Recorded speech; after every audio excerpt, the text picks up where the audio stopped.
The symbol for an ideal independent current source connected between terminals A and B is shown on screen. It consists of a circle with an arrow inside it. The arrow gives the direction of current flow through the source, and the value of the source is shown as J of t and is written right next to the source. It is customary to show the current I of t flowing through the source to be in the same direction as the arrow, which is given as part of the symbol, and the voltage, following the passive sign convention, will have the polarity as shown on screen. The most important property of an ideal independent current source is that the value of J of t is given or is known, which is also equal to I of t and may be equal to a value, for example, 5 amperes. The voltage V of t can have any value and depends on other components that may be connected to the current source. If we plot this characteristic on a graph where we show I of t on the x-axis and V of t on the y-axis, since the current is constant, it will give us a characteristic which is a vertical line, and it crosses the x-axis where I of t is equal to 5 amperes. The voltage can have any value. Once again, the main characteristic of an independent current source is that the value of the current is given or is known, and the voltage across the source can have any value depending on what else is connected to the source. This was an example of a DC current source which did not change with time. Next, we will look at an example of an AC current source where the value of J of t changes with time, for example, is equal to 5 sine of t. For t is equal to n pi, where n is an integer, the value of the source will be equal to 0. For t is equal to 2n pi plus pi by 4, the value of the source will be approximately equal to plus 3.5 amperes. For t is equal to 2n pi plus pi by 2, it will reach its maximum positive value and J of t will be equal to 5 amperes. And so on, the value of the current source is given for different time instants.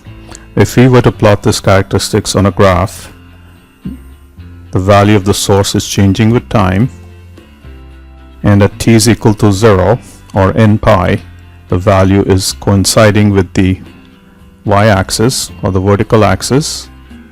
We will denote this as the characteristics at t is equal to n pi.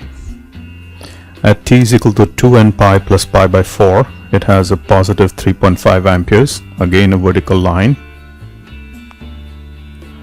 at 3.5 amperes, and this is the value at t is equal to 2n pi plus pi by 4. And so on, we can plot the characteristics as a function of time and as shown on screen in the plot of I versus V of t.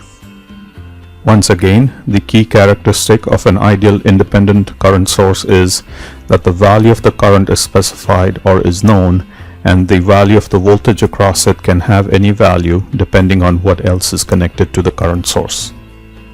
When the value of the current source J of t is equal to 0, then the characteristics looks like the following. If we plot I of t on the x-axis, V of t on the y, it consists of a vertical line which coincides with the y-axis, where the current is equal to 0 and the voltage can have any value. This is the same characteristic as a resistor of value infinity or an open circuit, and hence a current source of value 0 is the same as an open circuit, and we show the open circuit by simply drawing two nodes with nothing connected between them as A and B.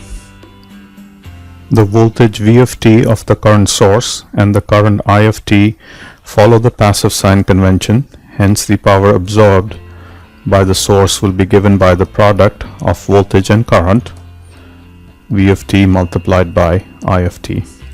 and also this will be defined as negative of the power supplied by the source. The source that we have defined so far is an ideal current source, and its characteristics is a vertical line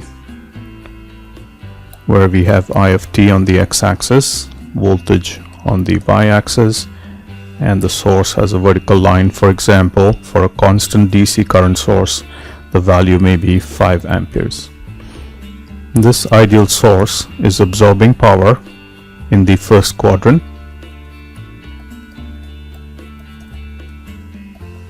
and is supplying power in the fourth quadrant.